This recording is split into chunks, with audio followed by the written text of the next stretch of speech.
Hey everybody, it's Charlie from DM Sound, and today we've got the sound system demo on the 2024 Mercedes-Benz GLC and its 15-speaker Burmester 3D surround sound audio system. This is going to be an in-depth review. We're going to take a look at how the infotainment system works, take a look at audio inputs, adjustments, controls, speaker locations. We're going to test out the 5.1 capabilities, and then we're going to head out on the road and listen to these sample tracks while we're rolling, and I'll give you my thoughts at the end. Now, if you don't care about any of that stuff at the beginning and you just want to hear the music, click ahead in the video. We've got chapters to get you right to the tunes. And if you want to hear even more on the system, sign up below to become a Daily Motor member. I'm going to record a members-only sound test with tracks requested by other Daily Motor members, real copyrighted music, and I do that so that I can make a little bit of money because I won't get any ad revenue from those copyright loyalty songs. So if you do want to hear more on the system and support the channel, check the link below. Before we get started, let's hop out and take a look at it. And the keen-eyed observer will notice that this is actually the GLC Coupe, featuring the refreshed elements of the GLC SUV from 2023 model year. This 2024 GLC Coupe now features the 48-volt mild hybrid inline 4, some updated infotainment and interior bits, and is overall a pretty darn nice car to drive. So if you do want to see more on the car, check the link below. Got a little bit of a road trip takeaway review video and this sound system review. Since we're not back at DMHQ, we won't have a fuel economy test and an infotainment breakdown, but still a lot to talk about with this comfy cruiser. Now, we always do these tests with lossless, uncompressed WAV files on a USB stick plugged directly into the system, and high-quality Roland binaural microphones in both of my ears, giving you the most realistic audio system demo on YouTube. We also do the test with the sound settings set to their factory default. So let's take a look at those now. Got this nice infotainment screen built, well, not really built in. It is a bit tacked on to the center of this instrument panel, but it does work quite well. You can control it either from the steering wheel or from the touch screen. We're going to go home and then go to media, and then you see our media screen coming up here. We're going to go down to the gear icon and go, well, right there. Brings us right to our sound settings. So first you see sound profiles. You get pure 3D sound and then this personal sound profile. This is something I really like that Burmester does. It allows you to customize your EQ settings to what you may or may not realize you like. So if I click on it now, the sound does change, but that's because it's already been set up. So let's do a quick configuration. I want you all to see how cool this is. You can create your own personal sound profile for a Burmester audio system using this configuration assistant.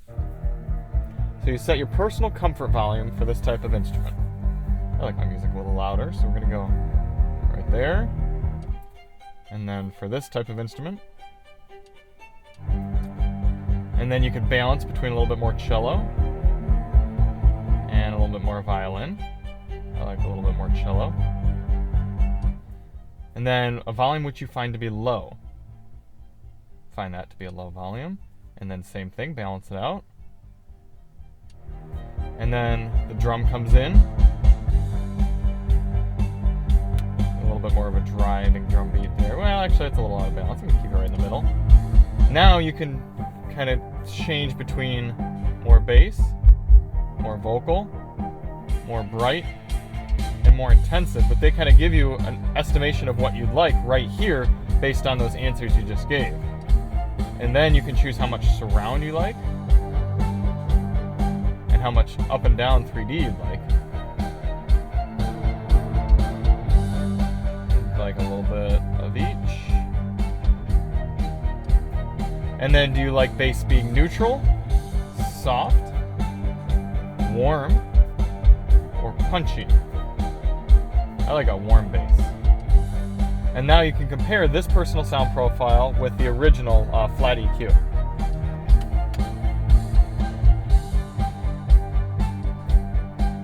I honestly think the original actually sounds a little bit better. But it's just cool because everyone's got different personal preferences for EQ. The flat EQ is what the sound engineers think sounds best. But that's not always going to be the case for you and your ears. So it's cool that Burmester does that personalization for you. Then below that, you do have a standard 3-band equalizer, bass, mid-range, and treble. Let's go through those.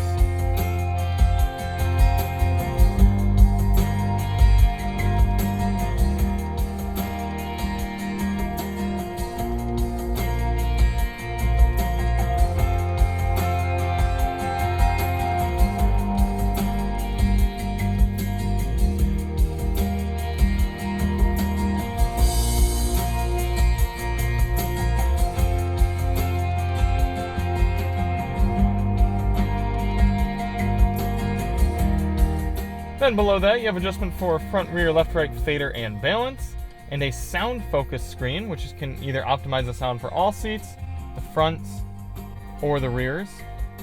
Theoretically, the sound optimized for the front is going to give the driver the best possible sound, but I do find it to be just a little bit too forward focused for my preferences. So typically I have it off, but arguably you're gonna have the most direct studio type sound with that on.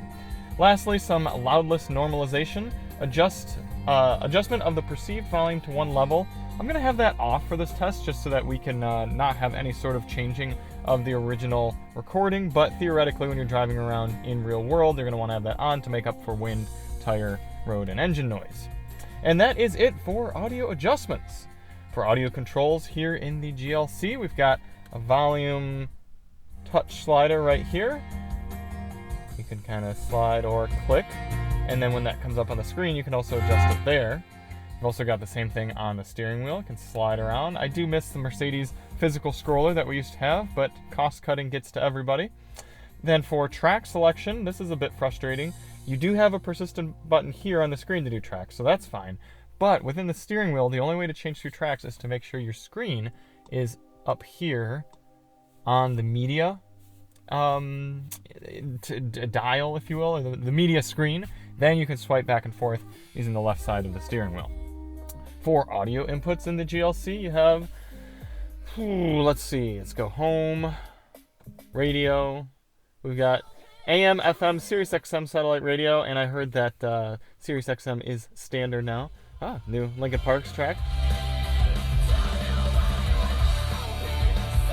I like that new singer. I think she's doing a really good job with the band. And we've got some tune-in radio back there as well, some internet radio there. If we go back to media, we've got a USB-C port. We've got more online music, Android Auto and Apple CarPlay support, both wired and wireless, and Bluetooth. What does that mean you're missing? Well, there's no other streaming services built in here like Spotify, Amazon Music, Apple Music, etc. There's no USB-A port, so make sure you have an adapter for USB-A sort of devices, and no 3.5mm auxiliary input jack. Speaker locations. As I said, this is a 15-speaker system. It's a little bit tougher to find exact documentation when you get to these vehicles, but we've got a mid-ranger here in the door, tweeter up there too, and then a front bass woofer within just above the firewall there, 3, 4 center speaker, 5, 6, 7 over on the other side. These are really sneaky. Up here you've got 8, 9 small 3D speakers. Those aren't going to be toggled unless you're in the 3D sound mode. Coming into the back, we've got 10, 11 mid-ranger tweeter, 12, 13 on the other side, and then 14, 15 also surround speakers there in the back. So if you're only running on pure sound mode, this is essentially an 11 speaker system, but you still got a good array of speakers up here in the front. Now let's test out the 5.1 surround sound support using the ImmersiveAudioAlbum.com track. To the Immersive Audio Album channel configuration test. Left. Center. Right. Left surround. Right surround. That is a proper 5.1 channel configuration right there. All right, with all that done, let's head out on the road.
you can really pick up on it in this song, and then the second half of that last track as well.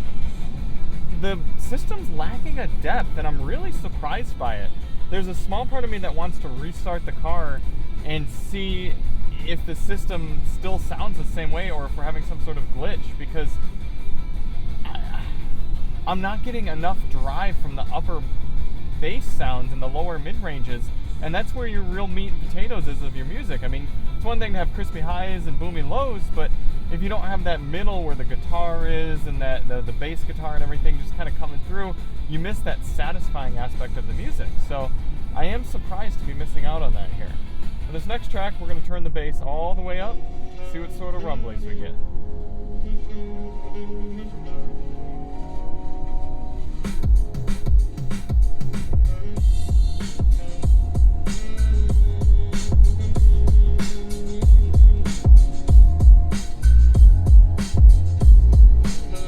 It's not the strongest bass sound in the world, but it's very, very satisfying. Because that subwoofer is right up there in front of us in the footwell, it's a very direct bass sound, and it sounds good for a lot of music, even if it's not going to shatter your mood.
My thoughts on the 15-speaker Burmester 3D here in the GLC Coupe.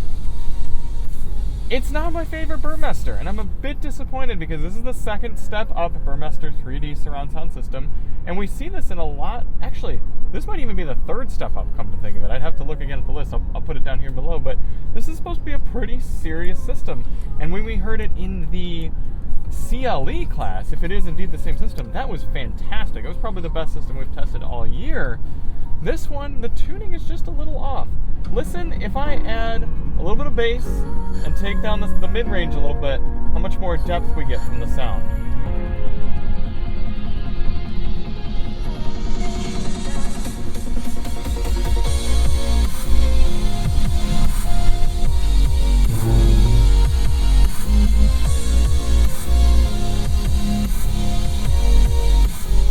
Now, aside from the active lane keeping deciding to give up on us there in that corner, you can hear it wakes the low range up a little bit more, and I don't understand why Burmester and Mercedes didn't have that happening in the first place. My suspicion is their choice to go with both the only woofers in the vehicle being down in the firewall there it makes it so you've only got mid-range and tweeter up here in the doors, and there's no sort of lower, mid, and upper bass speaker down here in the door to kind of take care of that section of music. So all of that being said, given the inputs, given the functionality, the price point, it's still sneaking in with an A. It's a low A. It's about an A- sort of system. But I still enjoy listening to my music in it, and I'm glad that we can get into this system as a standalone option. It's really not all that expensive, and I still appreciate that Mercedes and Burmester care about high-quality audio in their cars. This one isn't quite blowing me away the way some of the other Burmester systems do. So thank you all so much for watching. If you do want to see more on the GLC Coupe, check the link below. We've got a little road trip takeaway video and a members-only sound test if you want to hear more. There are definitely some of those tracks we listened to in the members-only sound test earlier where I was needing more of that upper bass sound as well. And we'll see you on the next one. I'm Charlie from DM Sound, and as always, drive on.